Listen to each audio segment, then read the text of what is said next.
They affect the prices we pay at the grocery store, and not just on the crops that are actually harvested from the farm fields, but on a lot of other products. And we have experienced one of the wettest springs in Ohio history, followed by a period of hot, dry weather. And all of that has had an impact on Ohio's largest industry, and that, of course, is agriculture. So we're going to talk about the corn, the wheat this morning with Dwayne Siekman. He is a CEO of the Ohio Corn and Wheat Growers Association. Dwayne, it's good to have you back. Good. Thank you. And we'll find out a little bit more about the crop yields that maybe to come, the impact on grocery store prices, but also what farmers are going to try and do to help alleviate the situation with the nation's economic deficit, and find out more about that. So for the next few minutes, Dwayne, we're going to be picking your brain. Very good. Looking forward to it. It sounded to me as though our state's farmers made up a lot of ground in the week or so after Memorial Day. Absolutely. As you said, this has been a trying spring, probably one of the most trying springs that farmers have faced in Ohio in quite some time. And as of last week, right Memorial Day, we were about 19% of our corn was planted in the state of Ohio. This past Monday, USDA said 58% was planted, but we're probably even well above that. And farmers always tell me, you give us a good straight 7 to 10 days of solid weather, and we can get a crop planted very quickly.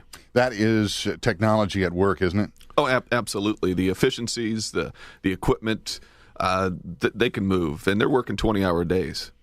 Now, as I recall, and I can't remember if it was you who told me, but somewhere in there I heard that June 1st is kind of the magic date for Ohio farmers in terms of getting their crops in the ground. And because that dry weather didn't hit till about then, they're kind of one side or the other of that. So what do you foresee as the crop yields later on in the summer? Well, there's a few dates throughout spring, and May 15th is really the date that they want to have it in the ground to get that maximum yield. And historical data shows that every day after May 15th, they lose yield. June 5th is another date that's out there that is from a crop insurance component. So farmers can elect not to put anything in the ground to get their full coverage of crop insurance. It's much like homeowners insurance, any type of accident, and this basically the accident is Mother Nature in terms of that. But we also see we had a late spring 2 years ago. We had record yields, and it's really the rest of the growing season, June, July, August, that impacted. If we get some good rains in August when the grain is starting to fill on the cob, you can see bigger yields. So we can mitigate some of the yield loss by a growing season that is optimal through the rest of the year. And how much of Ohio's corn and wheat crop goes to various things? And I know, they're in everything. So, almost everything you buy at the grocery store, and plus a few other places, has got either corn or wheat of some kind in it. Yeah, for instance, the corn crop, the majority of our corn leaves the state of Ohio and goes to the Delmarva region, southern or southeast United States, North Carolina, to feed livestock. Then we have our Ohio ethanol industry. We feed corn to livestock in Ohio. And we also produce some corn sugar over in Dayton.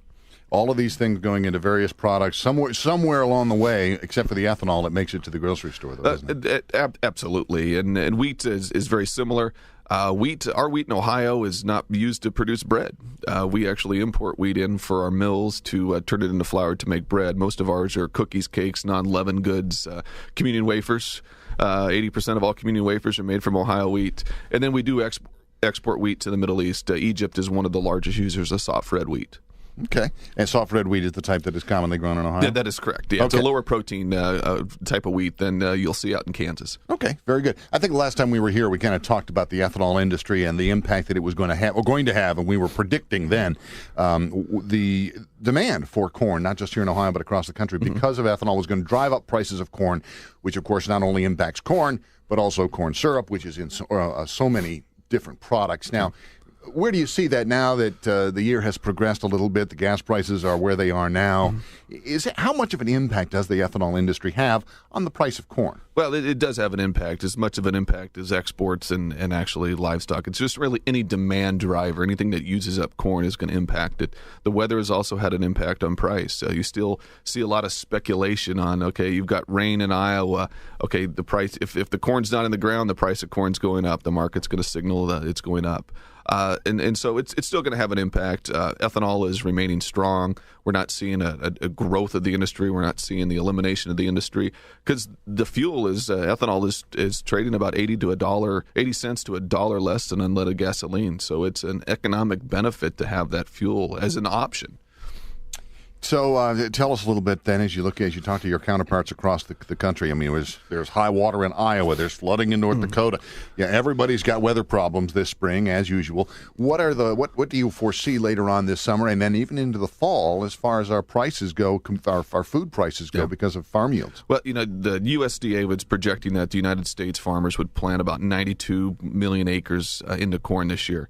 Because of Ohio and eastern Indiana and Dakotas, we're probably going to be shy of that. And everybody's trying to get a handle on where that is. Is it 89 million? Is it 90 million? But for the most part, we're going to see strong yields from those states out west. They got the corn in the ground. They're getting some good rain now. And what's ironic, farmers that have gotten their corn in the last week are saying, well, we could use a good shower now. And, you never get the rains when you actually want them. But there's a lot of, as I said, there's a lot of growing season left. I think what the projections are is that we're going to have strong yields throughout the country. And we may not get that 14 billion bushel crop, but we're going to get over 13 billion as of right now. Now, if the rest of the year turns to be what Oklahoma and Kansas have faced on their wheat side, we're going to see drought and hot temperatures. That's never a good thing when you're trying to grow any type of plant. All right. So we'll keep watching it through the summer. Yes. But overall, I mean, from your perspective, looking at the long term, is this an unusual, other than the wet spring, is this really an unusual year? Because it kind of sounds like it's always that way in the U.S. I mean, somewhere somebody's got bad weather, somewhere somebody's got good weather, and it all kind of evens out in the end. Mother Nature, no one's been able to control Mother Nature. No one will ever control Mother Nature, and it's just something that farmers are dealing with every spring. And with our wheat crop, we plant it in the fall, and so our wheat's growing right now. And with those cool temperatures, those wet temperatures turning into hot, wet temperatures, or hot and wet, could lead to some mold issues, and that's also an impact on Ohio's wheat crop. But right now, it's still looking pretty good. So a lot of factors still remain. And I think the one thing and I know we're going to segue into this soon, but the one thing that listeners need to know is that farmers have risk management tools at their disposal to offset some of those things that they can't control, and that's weather. Okay. One of those tools is crop insurance, which you alluded to earlier, which, as I understand it, most Ohio farmers are not going to need to worry about this year. Well, there's going to be a few that elect to take the crop insurance because they're looking at their yields, potential yield loss. They may switch over to soybeans, and so there's a lot of cost involved with this crop. You have your fuel costs, your fertilizer costs, your seed costs, so they have to weigh a lot of different factors to determine, I'm not going to put that crop in the ground. I'm going to take my crop insurance that I purchased and get covered at that 100% level. All right. Another risk aversion policy is the subsidies.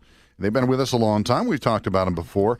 But I guess the Corn and Wheat Growers Association is taking the point of view that maybe direct payments to farmers are not as good an idea as they once were. Yeah, it's when you talk risk aversion policies, direct payments are not a risk aversion policy. It's simply it's been a payment to farmers regardless if there's a crop or not. And they were at the time they were established, there was a need to keep farmers planting the crop because there was this demand, and you wanted to keep prices at a point where the rest of the industry could grow, and that's other users could grow.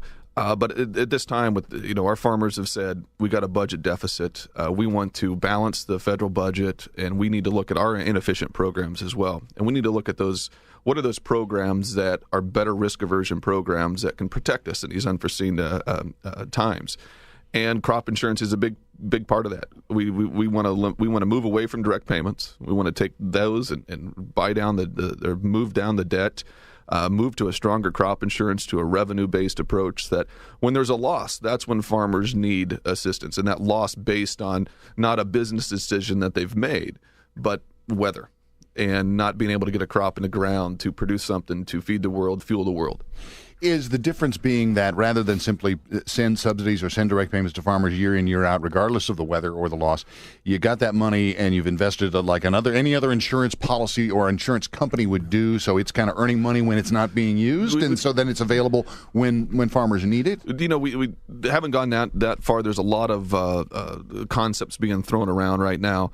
The one concern that we have is that direct payments just go into land values and increase land costs, and it really doesn't ultimately, when you balance everything out, doesn't benefit a farmer. It goes up in land rent, and so that adds cost to them. So it's really based on crop yields, their crop history. May have a price component in there as well, but ultimately, is if they see a loss based on the conditions that they're farming in, then there may be a need for some assistance just to make sure that farming operation stays around. But it's not just simply you farm this year, you signed up and said, I'm a farmer, I had so many acres, and you get a payment automatically. The price is now that we're in a demand-driven market versus a supply-driven market, and farmers want to get it from the marketplace. Would we be talking about a pretty significant savings between direct payments and paying into a crop insurance plan? It's all those things are being worked out. We're working with members of the Senate Ag Committee and the House Ag Committee. We have representatives from Ohio on both of those, so we're working with those. But right now, farm direct payments are $5 billion a year.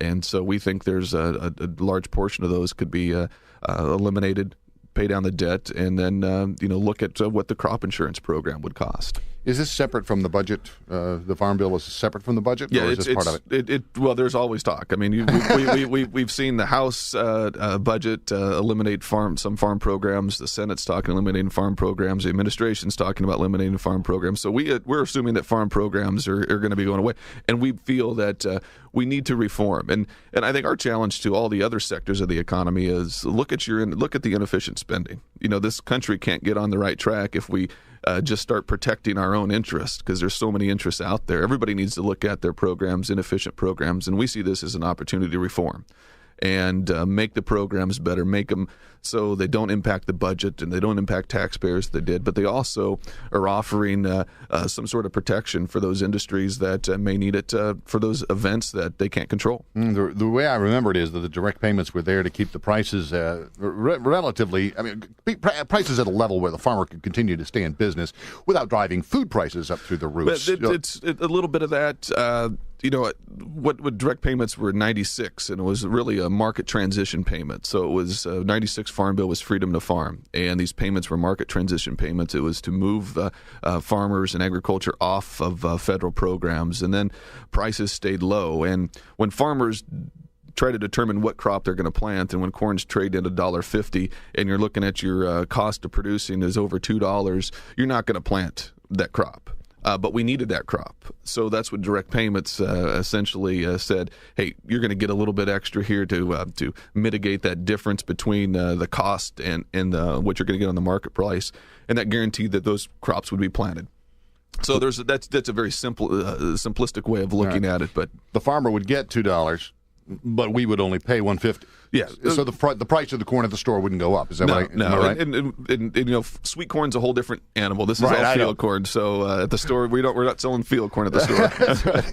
I understand. But we've got to get that image in my mind, and I just can't get away from corn on the cob. So that's all I can think of. All right. What's the timeline then on that? Those discussions? The Senate Ag Committee is already starting to have hearings across the country. Senator Stabenow from Michigan has said she wants to really get started on this. Senator Brown from Ohio, who really was an author of a component in the 2008 Farm Bill that was moving away from direct payments. In fact, if a grower elected to participate in what they call the ACRE, which is a crop revenue program, your direct payments would be reduced.